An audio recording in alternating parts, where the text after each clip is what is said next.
అందరికీ నమస్తే అండి. రుషికొండ ప్యాలెస్ గురించి అందరూ మాట్లాడుతున్నారు కానీ మా మెయిన్ క్యాండిడేట్ మాట్లాడట్లా. ఆవిడే మాజీ మంత్రి రోజా. అసలు మాట్లాడాల్సింది ఈవిడే. రకరకాలుగా మాట్లాడుతున్నారు వైసీపీ నాయకులు. అది ప్రభుత్వ భవనం అని, సాక్షులు అయితే మరీ ఘోరం అనుకోండి. ఆ ఈశ్వరో, ఆ కేఎస్ఆరో, ఆ నాగార్జునమ్మ వీళ్ళంతా రకరకాలుగా మాట్లాడుతున్నారు. ప్రభుత్వ భవనమే కదా, వాడుకోవచ్చు కదా, ఆ జగన్మోహన్ రెడ్డి ఎందుకు కట్టుకున్నాడని చెప్పేసి. అయితే గతంలో రోజా ఏం మాట్లాడిందో ఒకసారి వినిపిస్తాను, విన్న తర్వాత మాట్లాడుకుందాం. కట్టడం అండ్ ఇంకొకటి మాట్లాడారు, జగన్మోహన్ రెడ్డి గారికి ఎన్ని ఇల్లులు కావాలి, ఎన్ని ఇల్లులు కట్టుకుంటాడు, నువ్వెవడరా, నువ్వెవడివి అని అడుగుతున్నా. ఇప్పుడు రారా వచ్చి సమాధానం చెప్పు. ఇప్పుడు రాదు, ఇంకో కంగారు పడ. మాకు అసలు మ్యాటర్ ముందు ఉంది. ప్రభుత్వ భవనమే అనుకుందాం, మీరు చెప్పిన విధంగా ప్రభుత్వ భవనం అనుకుందాం. దరిద్రం ఏంటంటే ఆ భవనంలో బాత్రూంలో మసాజ్ టేబుల్ కూడా ఉంది. మరి అది దేనికిరా? ఇప్పుడు రారా ఒకసారి వినిపిస్తా, అది కూడా వినండి. ఆ దగ్గర కూడా వినిపిస్తా. ఇది ఎవరో దిక్ టీవీకి సంబంధించిన ఒక రిపోర్టరు డైరెక్ట్గా లోపల ఆ మసాజ్ టేబుల్ పైన కూర్చొని ఆయన రిపోర్ట్ చేశాడు. ఒకసారి ఆయన ఏం చెప్పాడు చూడండి. తర్వాత అంటే రిపోర్టింగ్ చేసేటప్పుడు చాలా రకాలుగా ఉంటాయి, ట్రోల్ అవుతూ ఉంటాం కూడా, కానీ నేను తప్పదు చూపించే ప్రయత్నం. ఇదేంటనుకుంటారు, ఇదేదో బెంచ్ ఇక్కడ ఏర్పాటు చేశారు, ఎందుకు దీన్ని వాష్రూమ్ లో ఉంచారు అనుకోవద్దు. దీన్ని చూస్తే ఇది ఒక మసాజ్ కి సంబంధించినటువంటి టేబుల్. ఇది మసాజ్ టేబుల్ అంటే సీఎం ఇంటికి సంబంధించి ఉన్నటువంటి ప్లేస్ లో ఈ మసాజ్ టేబుల్ కి సంబంధించి ఐటమ్స్ అన్ని, ఒకవేళ వాళ్ళు ఫేషియల్ చేయించుకోవాలన్నా, మసాజ్ చేయించుకోవాలన్నా, వాటికి సంబంధించిన ఐటమ్స్ అన్నింటినీ వీటిలో ఫిల్ చేసి పర్సన్ ఇక్కడ ఎవరైతే అటు సీఎం ఫ్యామిలీ మెంబర్స్ కానీ ఎవరైనా సరే సీఎం కానీ ఇక్కడ పడుకుని ఉంటే వాళ్ళకి మసాజ్ చేస్తాం. అదేవిధంగా ఇప్పుడు రారా రోజా, ఇప్పుడు రా వచ్చి సమాధానం చెప్తానికి. ప్రభుత్వ భవనంలో మసాజ్ టేబుల్ ఎందుకు వచ్చింది? 36 లక్షల రూపాయలతో బాత్ డబ్బు ఎందుకు వచ్చింది? దీన్ని అన్నింటికి వచ్చి సమాధానం చెప్పు. మళ్ళీ దానికి కూడా కవరింగ్ లేవు. మాక వచ్చిన పెద్దలందరినీ కూడా బొమ్మల్లో పడుకోబెట్టేసి ఆయిల్ వేసి తాయి మసాజ్ చేస్తాడు జగనన్న. అలాంటి మాటలు మాట్లాడితే చెప్పించి కొడతారు. ప్రజల ధనంతో విలాసవంతమైన భవనం కట్టేసుకొని అందులో అన్ని ఫెసిలిటీస్ కూడా, చివరికి మసాజ్ టేబుల్ కూడా, మళ్ళీ దానికి కూడా కవర్ చేసే ప్రయత్నమే. ఏ ప్రభుత్వ భవనంలో ఉందిరా మసాజ్ టేబుల్? అని మసాజ్ టేబుల్ అక్కడ ఎందుకు ఉండాలి? అక్కడ ఏం పని? మసాజ్ టేబుల్తో ఏం పని? ప్రభుత్వ భవనంలో మసాజ్ టేబుల్ దేనికి? గతంలో మీరే చెప్పారు కదా అది ప్రభుత్వ భవనం అని చెప్పేసి. ఇప్పుడు కూడా మాట్లాడుతున్నారు కదా ప్రభుత్వ భవనం అని చెప్పేసి అని. కాసేపు హోటల్ అంటారు, కాసేపు టూరిజానికి సంబంధించి అంటారు, కాసేపు సీఎం క్యాంప్ ఆఫీస్ అంటారు. గతంలో మీరు మాట్లాడిన మాటలే. అంటే ఏంటి, వచ్చిన వాళ్ళందరినీ బొమ్మల్లో పడుకోబెట్టేసి జగన్మోహన్ రెడ్డి మసాజ్ చేస్తాడేంటి? చెప్పండి, అలా కూడా నమ్ముతాం, గొర్రెలం కదా. మీరు చెప్తే మేము వింటాం. ఇంకా అసలు మాట్లాడాల్సింది రోజా. ఆ బిల్డింగ్ గురించి, రుషికొండ ప్యాలెస్ గురించి మాట్లాడాల్సింది రోజానే. ఎందుకంటే పర్యాటక శాఖ పరిధిలోకి వచ్చింది కాబట్టి ఆవిడే మాట్లాడాలి, మంత్రిగా చేసింది కాబట్టి. అధికారంలో ఉన్నప్పుడు ఆయా శాఖలకు సంబంధించిన మంత్రులు ఆ శాఖల గురించి మాట్లాడరు, అధికారంలో లేనప్పుడు మాట్లాడరు. మీరు ప్రజానాయకులు, మరి ఆ మొత్తానికి మీకెందుకురా మంత్రి పదవులు అంటే కోపాలు వచ్చేస్తాయి. అనిల్ కుమార్ యాదవ్ ఉన్నాడు, 3 ఏళ్ళు మంత్రిగా చేసి ఇరిగేషన్ మంత్రిగా. దిగిపోయిన తర్వాత ఒక మీడియా ప్రతినిధి, అయ్యా మీరు 3 ఏళ్ళు మంత్రిగా చేశారు కదా, పోలవరం గురించి 2 ముక్కలు చెప్పానంటే ఇప్పుడు నేను మంత్రిని కాదు, నన్ను అడగొద్దు అన్నాడు.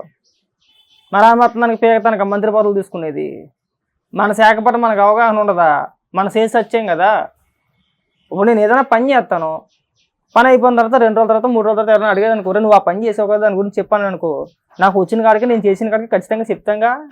ఎవడన్నా చెప్తాడు, అది నేననే కదా, ఎవడన్నా చెప్తాడు. మరి అలాగే మీరు చేసిన శాఖల పని మీకు పట్టు లేకపోతే ఆ మాత్రం దానికి మీకు మంత్రి పదవులు దేనికని అడుగుతున్నావు. ఇప్పుడు రా, ఇప్పుడు వచ్చి సమాధానం చెప్పు. నీకెందుకు రా అన్నావు కదా, ఇప్పుడు రా, ఇప్పుడు వచ్చి సమాధానం చెప్పు. దానికి మసాజ్ టేబుల్ ఎందుకు వచ్చినాయి, విలాసవంతమైన బాత్రూమ్కి సంబంధించిన ఎక్విప్మెంట్ ఎందుకు వచ్చింది, ఎందుకు వచ్చినాయి, ఎవరి కోసం, ఎవరు మసాజ్ చేయించేసుకుంటారు అక్కడ?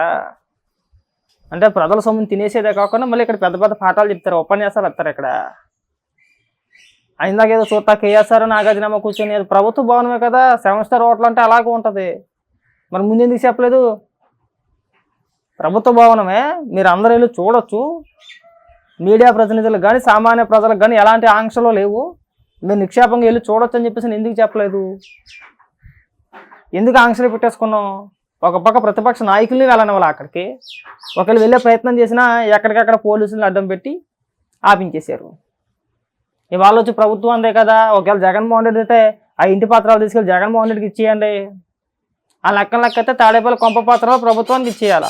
ఎందుకంటున్నానంటే ఆ చుట్టూ పెద్ద కంచి కట్టేసుకున్నాడు కదా, ఇనప కంచె. ఆ కంచికి 3,25,00,000 రూపాయలు అయింది. ప్రభుత్వ సొమ్మే. జీవో నెంబర్ 279 అనుకుంటా, జీవోలతో సహా ఉన్నాయి ఆధారాలు. మరి దానికి ఎవరు సమాధానం చెప్తాడురా? ప్రతి ఒక్కడు మేధావే. మీరెందుకు మాట్లాడుతున్నారు? ముందు ఆమెను రప్పించండి. మాజీ మంత్రి ఎవరైతే ఉన్నారో రోజా కదా మాట్లాడాల్సింది, ఆవిడని తీసుకొచ్చి మాట్లాడిపించండి.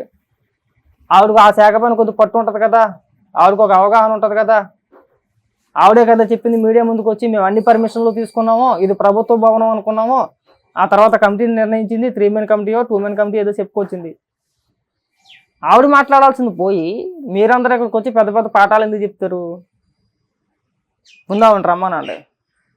నీకెందుకురా అందుకదా ఆవిడ వచ్చి సమాధానం చెప్తే ఎవరికి ఎందుకో ఏంటో అన్నీ తెలిసిపోతాయి. గతంలో ఆవిడే డిక్లేర్ చేసింది, ముఖ్యమంత్రి ఇష్టం ఎక్కడ పడితే అక్కడ ఉండొచ్చు, తాడేపల్లిలో కాకపోతే అమరావతిలో ఉంటాడు, తాడేపల్లిలో కాకపోతే విశాఖపట్నంలో ఉంటాడు, కట్టుకుంటే తప్పేంటని అధికార మతంతో నీ నోట్లో ఐస్ క్రీమ్ పెట్టుకుంటారా, ఇంకోటి పెట్టుకుంటారా, ఇష్టానుసారంగా రెచ్చిపోయారు ఆ రోజున. ఆ రోజు ఎవరు క్వశ్చన్ చేసినా సరే వాళ్ళపైన బూతులు దాడే. ఈ రోజు ఎందుకు మాట్లాడుతున్నారంటే ఆ రోజు అడిగినప్పుడు బూతులు దాడి చేశారు కాబట్టి చాలామంది అడిగే సాహసం చేయలేదేమో, కానీ ఈరోజు ఖచ్చితంగా అడుగుతారు. సమాధానం చెప్పాల్సిన బాధ్యత మీ పైన ఉంది. ఈరోజు కూడా అలాగే బూతులు మాట్లాడుతున్నట్టు ఒళ్ళు పగలు కూడా ఎత్తారు. సమాధానం కరెక్ట్గా ఉండాలి. నేను అందుకే అడుగుతున్నాను రోజని రమ్మని. రోజా వచ్చి సమాధానం చెప్పు. నీ స్టైల్లో చెప్తాను కుదరదు కదా, కొద్దిగా కంట్రోల్ చేసుకొని చక్కగా వాళ్ళు అక్కడ కూడా 4-5 పంచడైలాలు కొట్ట మాకు ముఖం మీద కాంట్రించి ఉమ్మేస్తారు ఈసారి. అంటే ఒకసారి మనం అధికారం కోల్పోతే ఇంక మనకు బాధ్యత లేనట్టేనా? నాకు సంబంధం లేదులే, ఇప్పుడు నేను మంత్రిని కాదు కదా, ఎమ్మెల్యేని కాదు కదా, నేను అసలు మంత్రిగా పనిచేయలేదు కదా, మరి గతంలో మనం తినేసిన డబ్బు. అన్నింటికి సమాధానం చెప్పాల్సిన బాధ్యత నీదే. నువ్వు కాకుండా ఇంకొకటన్నా వచ్చి సమాధానం చెప్తాడా? ఇప్పుడు సమాధానాలు చెప్పరు. చంద్రబాబు నాయుడు గారి పని ఏడవాలంటే అబ్బో ఎగేసుకొని వచ్చేస్తారు. చంద్రబాబు నాయుడు గారిని బూతులు తిట్టాలన్నా, పవన్ కళ్యాణ్ గారిని బూతులు తిట్టాలన్నా ముందే ఉంటారు. అందుకే ఇందాక నువ్వు ఎవట్రా, ఇప్పుడు రా, ఇప్పుడు వచ్చి సమాధానం చెప్పు. బాత్రూంలో మసాజ్ టేబుల్ దేనికి? ఎవరికి మసాజ్ చేయడానికి?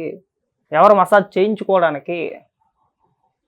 ప్రజల సొమ్ముతో మీ విలాసాలు ఎందుకు?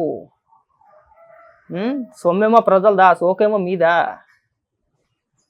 ఎక్కడికెక్కడ ప్రజల సొమ్మును పందికొక్కలా మేసేయడమే. మేసేసేది కాకుండా ఇవాళ మళ్ళీ పాఠాలు చెప్పడం. రోజా ఏం తక్కువది కాదు, ఆల్రెడీ 100 కోట్ల రూపాయలు తినేసింది, ఆల్రెడీ సిఐడి కేసులు అని చెప్పేసి వార్తలు వచ్చినాయి మొన్న. అవి వచ్చినా నీ బతుకు బస్ స్టాండే, ఇది తేలినా నీ బతుకు బస్ స్టాండే. మళ్ళీ కవర్ చేయమాకండి. ప్రభుత్వ భవనము, ప్రభుత్వం వాడుకోవచ్చు కదా, ఇటు 500 కోట్ల రూపాయలతో కట్టేసి మీరు ప్రభుత్వాలకు అద్దెకిచ్చేసుకోవచ్చు కదా, ఎవరైనా వస్తే అద్దెకిచ్చేయచ్చు కదా, వాడేసుకోవచ్చు కదా, పర్యాటకుల కోసం కట్టేస్తామని మాట్లాడుతున్నారు. ఎవడు ఉండాలి అందులోని? ఏ ఆదానియో, ఏ అంబానియో, లేదంటే ఏ ఇతర దేశ ప్రధానిలో వచ్చి ఉండాలి అందులో. సామాన్య ప్రజలు వెళ్ళి ఉండలేరు కదా, అంత కట్టలేం కదండి. మినిమం రెంట్ అయితే ఉంటుందిగా, ఒకవేళ హోటల్గా అయినా సరే మినిమం రెంట్ అయితే ఉంటుందిగా, అందుబాటులో ఉంటుందా? మనకు అందుబాటులో అయితే ఉండదు కదా. చెప్పుకోవడానికి ఒక సిగ్గు ఉండాలా, మాట్లాడుతామన్నా సిగ్గు ఉండాలా. మళ్ళీ కవరింగ్ ఒకటి, దానికి కవర్ చేస్తాను కూడా సిగ్గే లేదు అసలు. మిమ్మల్ని అందుకే సిగ్గు ఎగ్గు ఉండదు మీకు అని చెప్పేసి అనేది. వైఎస్ఆర్సీపీ పార్టీ నాయకులకి సిగ్గు ఎగ్గు ఉండదు. చేసిన తప్పుని నిస్సిగ్గుగా ఒప్పుకోవడం మానేసి, తప్పు సైలెంట్గా ఉండడం మానేసి మళ్ళీ కవరింగ్లు చేసే ప్రయత్నం చేస్తారు దానికి. మళ్ళీ పోలవరం మీద పాఠాలు చెప్తారు నేను అటు నుంచి. సరే దాని గురించి సపరేట్గా మాట్లాడుకుందాం. పోలవరం గురించి మాట్లాడంటే ఇప్పుడు మళ్ళీ ఆ దైత్యుడు అంబటరాంబాబు గురించి మాట్లాడాలి. పొద్దున్న వాడి గురించి మాట్లాడి నోరు పెంట చేసుకోవాల్సిన ఉద్దేశం నాకు లేదు. తర్వాత మాట్లాడుకుందాం వాడి గురించి.